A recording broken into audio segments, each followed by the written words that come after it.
ನಾವೆಲ್ಲೂ ಕೂಡ ನಾನು ಇಡಿ ಅವ್ರನ್ನ ಯಾಕೆ ಬಂದೆ ಅಂತ ಪ್ರಶ್ನೆ ಮಾಡಲ್ಲ. ಬರಲಿ, ನೀವು ಇನ್ನೂ ಒಂದು 2 ಸರಿ ಬರ್ತೀರಾ, ಬನ್ನಿ ಚೆಕ್ ಮಾಡ್ತೀರಾ, ಚೆಕ್ ಮಾಡ್ಕೊಳ್ಳಿ. We have no problem because I have not done anything wrong. Me or my brother have no wrongdoing. The media can question, the law can take its own course. But Madhyamda Mitrare, please don't do a media trial. Please don't, sir. Let me finish, then I will take your question. Please. ಮಾಧ್ಯಮದವರೇ, ನಾನು ಕೇಳ್ಕೊಳ್ಳೋದಿಷ್ಟೇ. ನಾನು ಒಬ್ಬ ಯುವಕ, ಬೆಳಿಬೇಕು ಅಂತ ಆಸೆ ಪಟ್ಟಿದ್ದೀನಿ. ನಾನು ಹುಟ್ಟೋಕ್ಕಿಂತ ಮುಂಚೆ ನಮ್ಮ ಮನೆ ಇದು. ನಮ್ಮ ಅಪ್ಪ ಇಲ್ಲಿ ಬಂದು ಬೆಳೆದಿರೋದು. ಇಲ್ಲಿ ಅಕ್ಕಪಕ್ಕ ಇರೋರು ಗೊತ್ತು. ನಮಗೇನು ಈ ಪಾಲಿಟಿಕ್ಸಿಂದ ಬಂದು ಈ ಮನೆ ಸಿಕ್ಕಿಲ್ಲ. ನಮ್ಮ ಅಜ್ಜ ಕಷ್ಟಪಟ್ಟು ಕಾಂಟ್ರಾಕ್ಟರ್ ಆಗಿದ್ದು ಕಟ್ಟಿ ಮಾಡಿರುವಂಥ ಮನೆ ಇದು.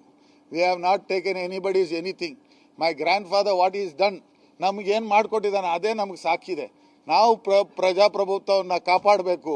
ಬಾಬಾ ಸಾಹೇಬ್ ಅಂಬೇಡ್ಕರ್ ಕೊಟ್ಟಂಥ ಸಂವಿಧಾನವನ್ನು ಎತ್ತಿ ಹಿಡಿಬೇಕು. ಕಾಂಗ್ರೆಸ್ ಪಕ್ಷದ ವಿಚಾರಧಾರೆಗಳನ್ನು ಮುಂದೆ ತಗೊಂಡು ಹೋಗಬೇಕು ಅಂತ ನಾವು ಪಾಲಿಟಿಕ್ಸ್ ಮಾಡ್ತಾ ಇರೋದು. ನಮ್ಮ ವೈಯಕ್ತಿಕ ನಾವೇನೋ ದುಡ್ಡು ಮಾಡ್ಕೊಬೇಕು ಅಂತಲ್ಲ.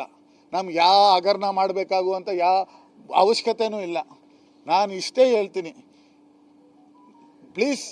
Please just take 1 second before you ask anything or you tell anything. ನಿಮ್ಗೆ ಹೇಳೋ ಮುಂಚೆ ನಿಮಗೆ ಆ ಒಂದು ಥಾಟ್ ಬಂದಿದ ತಕ್ಷಣ ಒಂದು ಸರಿ ವೆರಿಫೈ ಮಾಡ್ಕೊಳ್ಳಿ.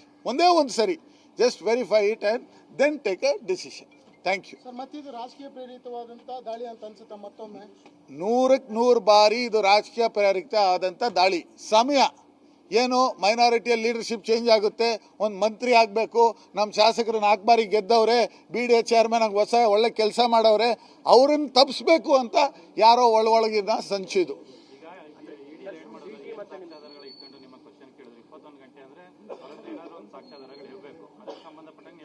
ಸರ್, ಒಂದಿನ ಯಾರಾದರೂ ನೀವು ಇದನ್ನು ಬಿಟ್ಬಿಡಿ.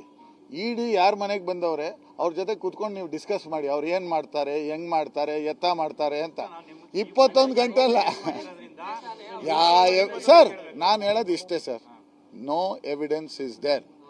21 ಮುಂಚೆ ಫಸ್ಟು ನನಗೊಂದು ಇಡಿ ನೋಟಿಸ್ ಕೊಟ್ಟಿದ್ರು. ನಾವು ಇಡಿ ಆಫೀಸಲ್ಲಿ ಹೋಗಿ ಒಂದು ಸ್ಟೇಟ್ಮೆಂಟ್ ಕೊಟ್ಟಿದ್ದೆ. ಆ ಸ್ಟೇಟ್ಮೆಂಟ್ ಸೇಮ್ ಸ್ಟೇಟ್ಮೆಂಟ್ ನೆನ್ನೆನೂ ಕೊಟ್ಟಿದ್ದೀನಿ. 5 ವರ್ಷ ಬಿಟ್ಟು ಸರ್ಚಿಗೆ ಬಂದಿದ್ದಾರೆ. ಅದನ್ನೇ ನೀವು ಆಲೋಚನೆ ಮಾಡಿ. FIR ಆಗಿರೋದು 21ನಲ್ಲಿ, ಈ ಸರ್ಚಿಗೆ ಬಂದಿರೋದು 26ಅಲ್ಲಿ. ಏನಾ ಇದ್ದಿದ್ರೆ ಈ BJP ಅವ್ರು ನಮ್ಮನ್ನು ಬಿಡ್ತಾ ಇದ್ರಾ? 6 ವರ್ಷ ನನ್ನ ಬಿಡ್ತಾ ಇದ್ರಾ? ನೆನ್ಸ್ ನೋಡಿ. ನಂದು ಇಷ್ಟೇ ಸಿಕ್ಬಿಟ್ರೆ ನಮ್ಮನ್ನು ತಗೊಂಡೋಗಿ ಜೈಲ್